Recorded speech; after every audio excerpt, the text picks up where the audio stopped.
Now, I actually saw this movie, Candyman, back around September, and I forgot to say anything about it. So I waited to see the second one, Candyman Farewell to the Flesh. And then I decided, okay, I'll watch Candyman again. So this is sort of a review of Candyman from, I think it was 1992, could be 1993. Starring Virginia Madsen. This is a cult hit in some way. I mean, it's held a pretty good regard. And I was pretty harsh on it, on my comments on IMDb, saying that for the most part I felt like it was a retread or poor ripoff of Friday the 13th. And I still stick by those comments. Okay, so Virginia Madsen's a student named Helen, grad student at the University in Chicago, and she's researching urban legends. She's asking people what they know about this guy Candyman, and they're telling them a story of like white people in suburbia say Candyman 5 times in the mirror, he comes, kills you. Well, she then finds out, or at least picks up another breadcrumb leading her to this housing project where people are said to be very fearful of Candyman. And she learns by talking to a colleague that he was a northern gentleman who was murdered, and his ashes, well, he was brutalized, had his hand cut off, a hook put on it, covered in honey, bees attack, and I guess the bees kill him. And he had his ashes spread at this place where this housing project is.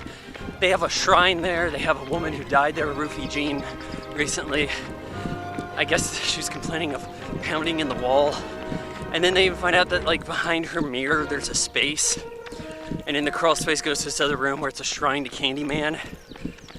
And this stuff I don't understand, because he's not a physical creature, he's an entity. He says he's a rumor. Why would there have to be the physical hole in the wall for him to come through to be related to the appearing in the mirror? What's more, what kind of bullshit is it that if you say his name 5 times, he appears? So you say his name 5 times, he appears, kills you. Who are you going to tell about that? How does the word spread? How does that spread his rumor and grow his power? Well, Helen gets this drug lord arrested who's been going around claiming to be Candyman. Now the residents no longer fear Candyman, and that makes him haunt Helen. She says his name 5 times, but he's only appearing like late. Like, that's kind of bullshit. Bending the rules for her. And then she's getting like framed for murders and stuff, locked up in an insane asylum for a month. And while she's strapped down in a chair, the doctor talking to her gets murdered, and the window busts open that allows her to escape. How are they going to explain that? Like, they can't say, oh, well, you're a psycho and you did that. No, you're locked down. It's just pretty weak. I felt like the origin was fairly sloppy. He then captures Helen. There's kids over there, so I'm going this way. He captures Helen and makes an agreement because there's this baby that got kidnapped, and the cops think Helen did it and isn't telling where it is. Okay, I'll give up the baby, you take me. He's like, agreed, we're both dead already.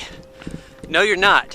Because moments later she goes into this bonfire that the community was doing where the baby's trapped inside.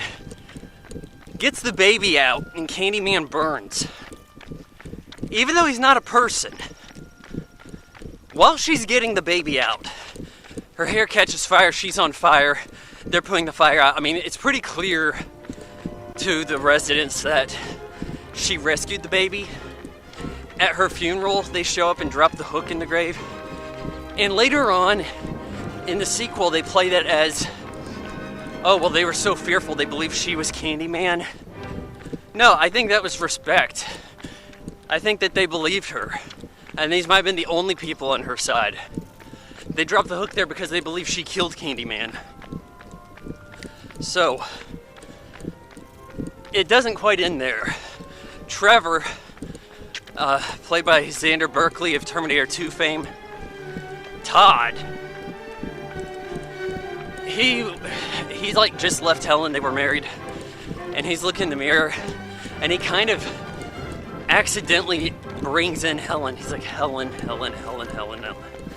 Like, he made the mistake of leaving her, and he feels bad about what happened to her, whether he believes her or not.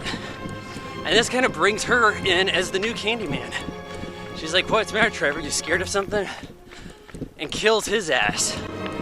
I really like that ending. I like how the hero, and I don't think a heroine of any horror film has been brought through so much shit as Helen. But I like how she got her revenge. Now, of course, they kind of pick and choose what elements to carry over to Farewell to the Flesh, much to my chagrin. But you know, I guess I give Candyman 2.